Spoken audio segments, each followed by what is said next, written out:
Halo ibu semuanya, ketemu saya lagi dengan Dr. Roni Tamba di channel Anak Sehat dan Berkualitas. Kali ini kita akan membahas tentang efek negatif mengajarkan dua bahasa yang terlalu dini pada anak-anak. Namun sebelum membahasnya, saya mengucapkan terima kasih kepada semua orang tua yang sudah rajin untuk menyimak materi-materi kami di channel Anak Sehat dan Berkualitas. Dan bagi orang tua atau ibu-ibu yang baru pertama kali menyimak materi kami, jangan lupa klik subscribe-nya dan boleh di-share kepada orang tua yang lain agar mereka juga mendapatkan materi dan manfaat yang sama. Kita sekarang masih dalam materi tentang bilingual. Nah, bilingual ini kita katakan bahwa mereka ini atau mengenalkan bahasa asing atau bilingual ini masih pro dan kontra. Nah, berdasarkan pro dan kontra inilah maka orang-orang itu sering mengatakan bahwa mengajarkan bilingual yang secara dini itu mengandung efek negatif. Nah, mereka mengatakan bahwa jika mengajarkan anak yang bilingual terlalu dini itu akan mengakibatkan nanti anaknya akan mengalami keterlambatan bicara, atau yang lebih parahnya lagi mereka mengatakan bahwa anak yang diajarkan bilingual terlalu dini dapat mengganggu prestasi belajarnya. Jadi kita akan di sini membahas tentang apakah benar anak yang diajarkan bilingual terlalu dini dapat mengakibatkan keterlambatan bicara dan dapat mengakibatkan gangguan prestasi belajar. Nah, kita tahu bahwa bilingual dini atau mengajarkan bahasa asing terlalu dini itu dapat menyebabkan anak bingung. Karena apa? Karena anak itu cenderung mencampur aduk dua bahasa secara bersamaan dan anak juga akan mungkin saja sering terdiam jika ditanya. Nah, kenapa bisa hal ini terjadi? Karena anak yang diajarkan bilingual secara dini itu akan mengalami namanya dua fase, yaitu fase pertama adalah undifferentiated, di mana anak-anak atau bayi-bayi di bawah usia 3 tahun apabila kita kenalkan bilingual itu akan cenderung mencampur kedua bahasa secara berbarengan, misalnya bahasa Indonesia dan bahasa Inggris pada satu kalimat yang sama. Tetapi hal ini masih dalam kapasitas yang normal atau fase yang normal, karena setelah dia nanti usianya di atas 4 tahun, maka anak itu akan memasuki fase differentiated, yaitu anak itu bisa memilah kapan mereka harus berbahasa A, kapan mereka harus berbahasa B secara baik dan benar, kepada siapa, kapan waktunya, dan di mana. Jadi mereka itu sudah bisa membedakannya setelah anaknya usia di atas 4 tahun. Nah, pertanyaan atau efek yang sering dikatakan orang tadi bahwa apakah bilingual itu dapat mengakibatkan anak gangguan bicara? Menurut penelitian tidak sama sekali.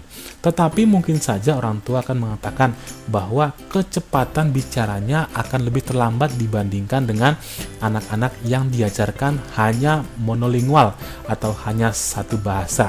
Tetapi di sini yang kita harus perhatikan benar adalah apa sih perbedaan kecepatan bicara dan kelainan bicara. Kalau anak mengalami keterlambatan atau kecepatan bicaranya kurang sesuai, ini masih bisa dikatakan hal yang normal. Bedakan dengan kelainan bicara. Karena kalau dikatakan dia kelainan bicara atau disorder, artinya ada hal-hal lain yang tidak normal. Biasanya pada otaknya, misalnya pada anak-anak yang autis atau pada anak-anak yang mengalami makrosefal atau kelainan pada susunan saraf pusat atau otaknya. Jadi mungkin saja mereka mengatakan bahwa karena pencampuran bahasa itu maka kecepatan bicara anaknya terganggu, tetapi tidak menyebabkan gangguan bicara. Nah, ada juga mengatakan bahwa anak yang bilingual itu kemampuan bahasanya lebih sedikit. Nah, ternyata itu adalah hal yang relatif. Misalnya anak yang monolingual, dia bisa bicara bahasa Indonesia saja, diajari sejak kecil, maka dia umur 2 tahun misalnya dia sudah bisa 90 kata. Nah, anak yang B yang diajarkan bilingual bahasa Indonesia dan bahasa Inggris, dia misalnya pada usia 2 tahun hanya bisa berbahasa 50 kata Indonesia. Nah, kalau peer-to-peer 50 kata Indonesia dibandingkan 90 kata Indonesia memang relatif yang B lebih sedikit. Tetapi yang B itu ternyata juga di samping 50 kata bahasa Indonesia, dia juga bisa 50 kata bahasa Inggris. Nah, kalau dijumlahkan kan ada 100 kata. Nah, jadi kalau 100 kata itu lebih banyak dibandingkan dengan 90 kata. Tetapi jika orang yang memaknai dari segi bahasa satu saja, bahasa Indonesia, maka relatif memang yang A lebih besar kemampuannya dibandingkan dengan yang B. Tetapi kalau diakumulasi, yang B lebih mampu atau lebih besar kemampuannya berbahasa dibandingkan dengan yang A. Jadi prinsipnya kita harus bedakan mana yang delay, mana yang disorder. Kalau yang delay itu masih dalam tahap normal, sedangkan yang disorder itu merupakan kelainan yang mungkin tidak berhubungan dengan kecepatan berbicara. Nah, efek samping yang berikutnya yang sering dipertanyakan adalah apakah bilingual itu menyebabkan gangguan belajar dan intelektual. Nah, kenapa demikian? Karena persepsi orang-orang itu bahwa bilingual itu dapat menyebabkan anak tidak bisa baca. Nah, ternyata pada penelitian sebelum tahun 1960 memang didapatkan bilingual itu menyebabkan IQ yang lebih rendah. Ini penelitian sebelum tahun 60.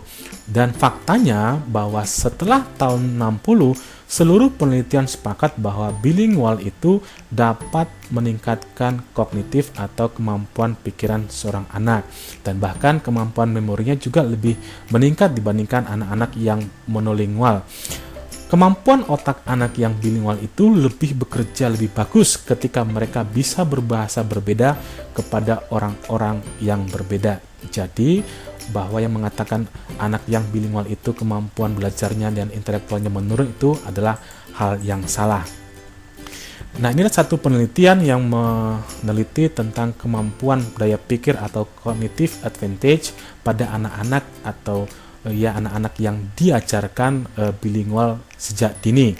Apa hasilnya didapatkan ini? Kedua sampel atau kedua anak-anak, baik anak-anak yang bilingual dan anak-anak yang monolingual itu dites dengan pakai flanker test. Nah, didapatkan hasilnya pada anak-anak yang bilingual itu kemampuan untuk menjawabnya yang salah itu lebih sedikit, lebih kecil dibandingkan anak-anak yang monolingual. Jadi kemampuan mereka lebih tinggi yang bilingual dibandingkan yang monolingual. Dan kecepatan mereka melakukan tes ini pada flanker test itu yang bilingual lebih cepat dibandingkan yang monolingual. Nah, pembuktian ini menyimpulkan bahwa kemampuan kognitif anak yang bilingual itu lebih bagus dibandingkan anak yang monolingual. Nah, ini lagi ada satu penelitian yang meneliti bilingual dan kemampuan kreativitas pada anak-anak. Didapatkan apa? Didapatkan ini. Nah, banyak ini yang signifikan ya kemampuan elaborasi lebih bagus yang signifikan yang bilingual, ya, fluensi atau kelancaran, ya. Ada juga fleksibilitas. Nah, totalnya anak-anak yang bilingual itu lebih bagus dari kelancaran, fluensi, fleksibilitas dan originalitas. Jadi kesimpulannya lebih bagus anak-anak yang bilingual dibandingkan dengan yang monolingual. Jadi ibu semuanya saya sudah paparkan apakah memang ada efek samping. Benarkah efek samping atau mitos-mitos yang tersebar di masyarakat bahwa anak-anak yang diajarkan bilingual secara dini itu akan mengalami keterlambatan bicara atau IQ-nya lebih rendah dibandingkan dengan jika anaknya diajari bilingual pada usia yang lebih besar. Nah, ternyata itu adalah hanya mitos segala dan penelitian membuktikan bahwa anak-anak yang diajarkan bilingual secara dini itu tidak mengalami keterlambatan berbicara dan justru kapasitas memorinya, kapasitas daya pikirnya lebih bagus. Nah, ini ibu semuanya saya sudah paparkan. Mudah-mudahan materi ini bermanfaat. Salam sehat. Dadah.